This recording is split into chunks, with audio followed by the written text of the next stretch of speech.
مسلمان کو دھوکہ نہیں دیتا۔ یہ سورہ محبوب علیہ السلام کا فرمان عالی شان ہے۔ ہمیں چاہیے کہ مسلمان کی اگر مدد کر سکے، خواہ وہ جانی مدد ہو، خواہ وہ مالی مدد ہو، خواہ وہ زبانی مدد ہو، اس کی مدد کی جائے۔ مسلمان کو دھوکہ نہیں دیتا۔ حضور سید عالم صلی اللہ علیہ وآلہ وبارک وسلم کے زمانے میں ایک شخص آیا، آپ نے کہا ابو ہریرہ دیکھو جو آیا اس کو کہہ دو تو جنتی ہے۔ ابو ہریرہ آنے والے کو خوشخبری سنا دو یہ جنتی ہے۔ اب وہ آیا اندر، آپ نے دیکھا اچھا یہ شخص ہے، اندر آیا، اس کو کہا تو جنتی ہے۔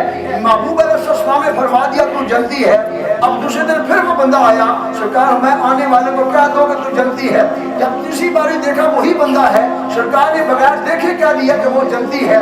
ابو ہریرہ رضی اللہ تعالیٰ عنہ نے اس سے پوچھا کہ تو یہ بتا کہ کیا عمل کرتا ہے؟ سرکار نے 3 بار کہہ دیا تینوں دن کہ تو جنتی ہے۔